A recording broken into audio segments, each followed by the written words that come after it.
Hello, I'm Michael Bricola. Let's talk about lower back pain. From my experience, lower back pain is often caused by a significant muscle imbalance in the pelvis. Essentially, the quadriceps and hip flexors are too tight, whereas the glutes and hamstrings are too weak.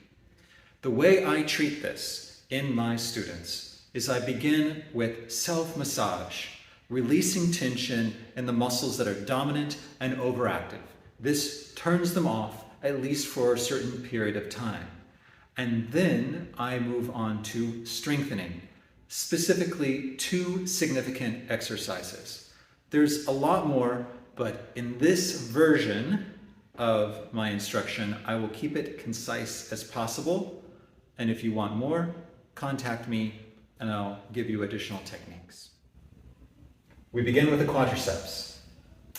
If you look at the way people walk, you will often see, to a trained eye at least, that they bring their leg forward, step, and then bring their other leg forward.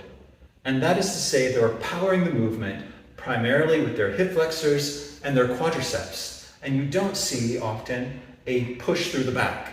So what would be the difference? They would step forward and then push the ground underneath them away, propelling their body forward. So in effect, people are just walking only one half of the step. This is a sign of quadriceps dominance. It's super common. And so what it means for you is that dominance in the quadriceps leads to excessive tension in the hip flexors, leads to less activation of the hamstrings and glutes. And so this tightens up and then your lower back suffers. So if we soften this up here, then we can get this stuff to activate. So we begin by taking a foam roller. It can be whatever size or hardness, but you're going to set it in front of one leg with the end here. So I come forward and I bring my knee forward and off to the side and set my thigh on the foam roller, and I'm going to roll up and down the center. You can go all the way from the top of the thigh to just above the knee. And you will do that for a time. And I'd recommend for like a minute or so. Now you're going to rotate to the side. You can either be up on your hands or you can be on your elbow. Now notice this is a little bit of a turn. I'm not going perpendicular to the foam roller. Right on my IT band, I'm halfway in between the side and the front. And from here, I will roll up and down. This will tend to be more painful because the fascia, the membranes that surround your muscle and connect to the IT band are very stiff, and we've got to soften them up so the muscle can soften up. Of course, you will perform the foam rolling on both sides. Now, let's work on the TFL. So the tensor fasciae lata is this muscle here. It's underneath the front pocket. Here's the crest of my hip bone, here's the side of my thigh bone, and it's this muscle here in between. It tends to be very tight. It connects to the IT band and feeds tension into it. So as we release tension here, we will notice usually a corresponding release in the IT band.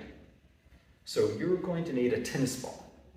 Take the tennis ball and lay on your belly, putting the ball here underneath your hip pocket between those 2 bone features, and you're going to lift up. I'm going to take my other leg forward a bit so I can support myself, and I might move around a bit, find that muscle and sustain the pressure on it.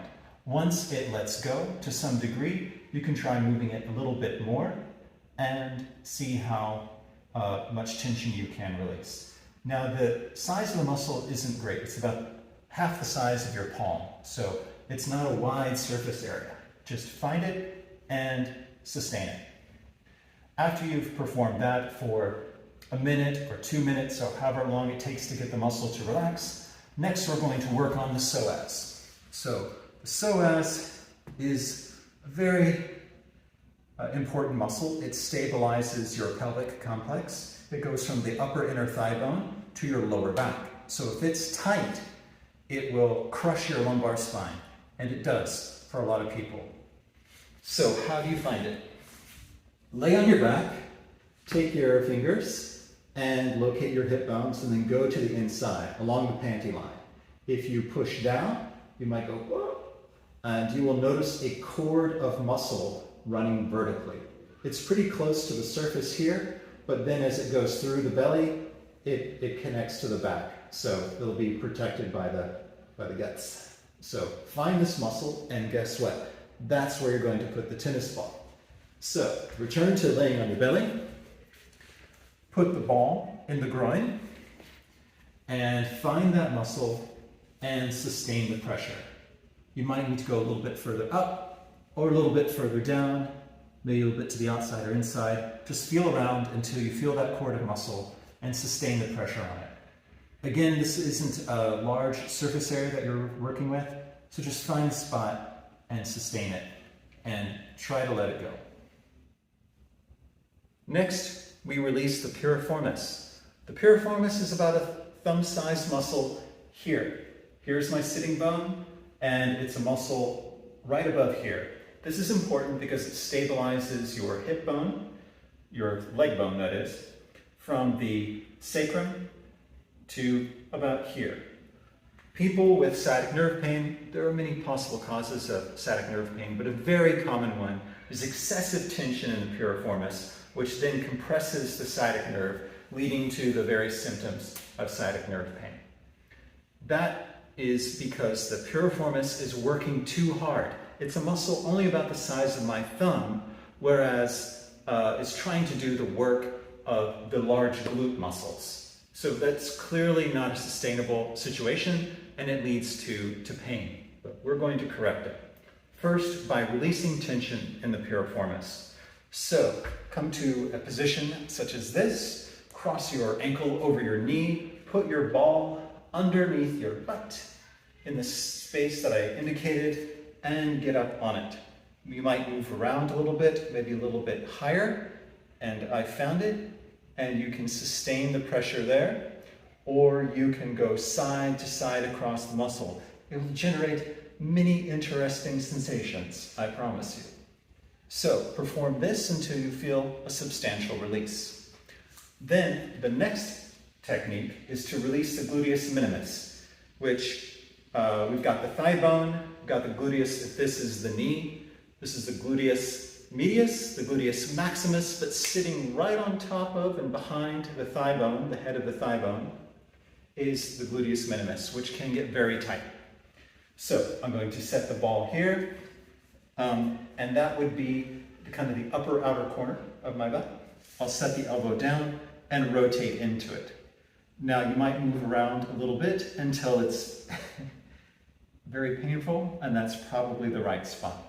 Sustain that pressure there for a minute or two until you feel that release. Once you have completed that, we're going to work on one last muscle, the quadratus lumborum, which is right here. It goes in between the pelvis and the lowest rib. Now, the psoas will work from the front to stabilize the lumbar spine, the lower back. And if it's pulling down, then the quadratus lumborum will try to balance the equation by tightening up. And as you can see, if you've got both muscles pulling down on the spine, it's going to crush the discs. So we need to relieve that muscle as well. So the spot is right about here. I prefer to do it like this. I'm going to lay down, cross the ankle over the knee, putting the ball in the side, and then rotate into it. You can move around a little bit to find the right angle, and there it is. Sustain that pressure.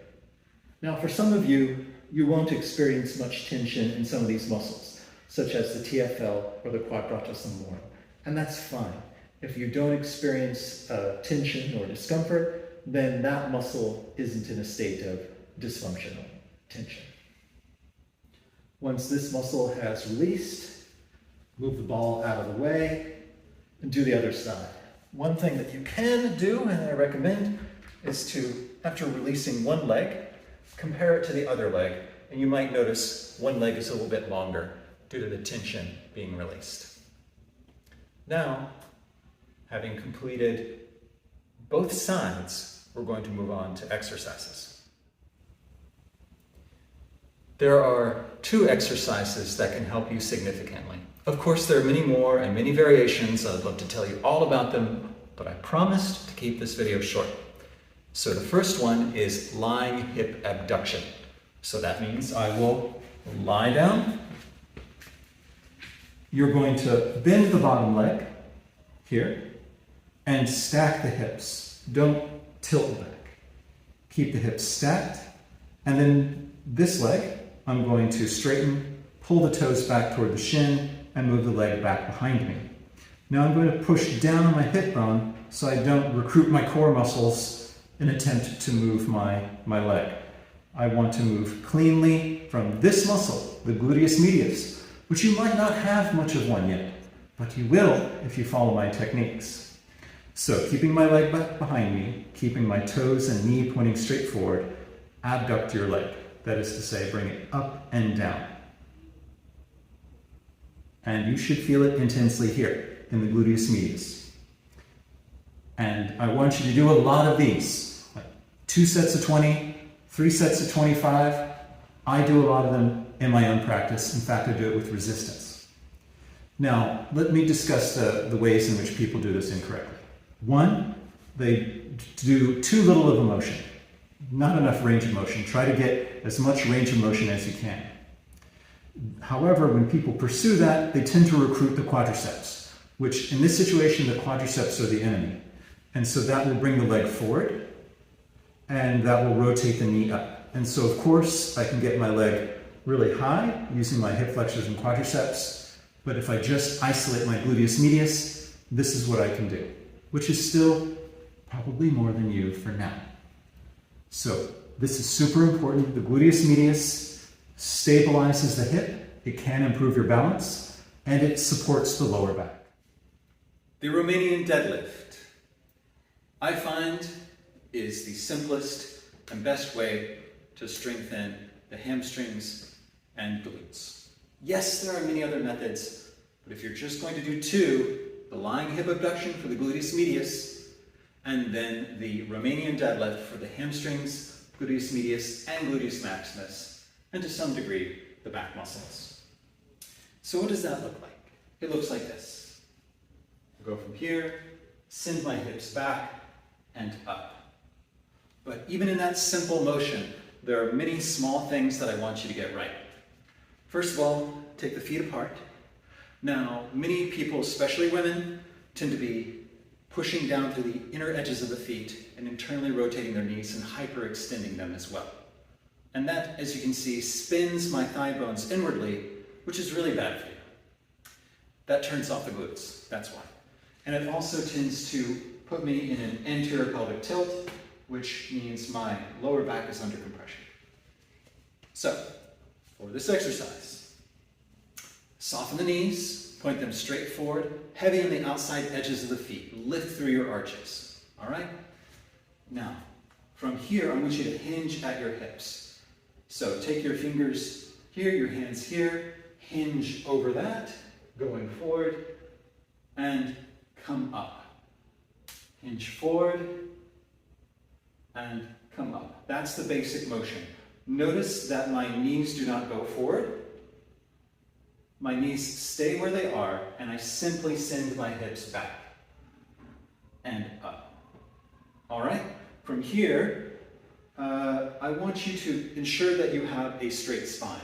I will see people initiate the fold from their torso and then round their back as they go down. That is very incorrect. You want your spine as straight as possible. So, the way I teach that, take a pole, it can be a broom handle or whatever you got, put one hand behind your head, which is one end of your spine, and take the other hand here with the knuckles in between the butt cheeks, where your sacrum is. So those are the 2 ends of the spine. Press to the outer edges of the feet, lengthen over the rod, and go forward. If you find your hand pulling away, that means you're rounding someplace. You want to be as straight as possible. Coming up and down and up. Practice that until you're able to maintain a straight spine.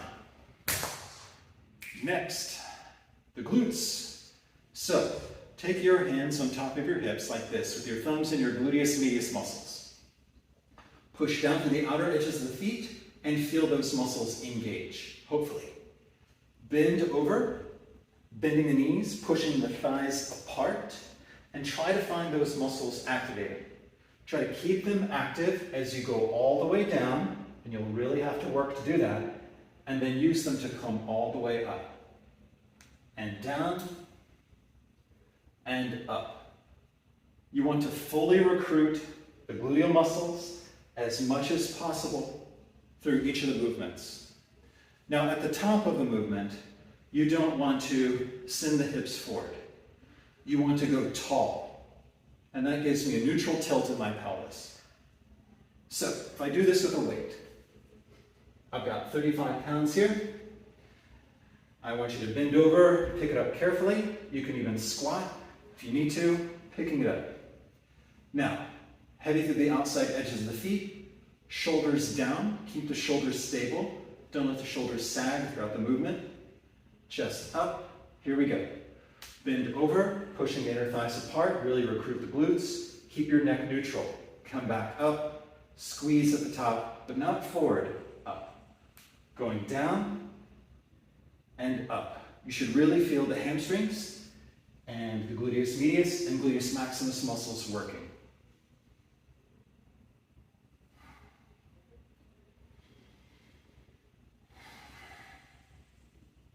Now, how much weight and how many sets and reps depends on your current physical condition and how familiar you are with exercise. So you'll have to get some guidance on that from a trainer or experiment and find out what works for you.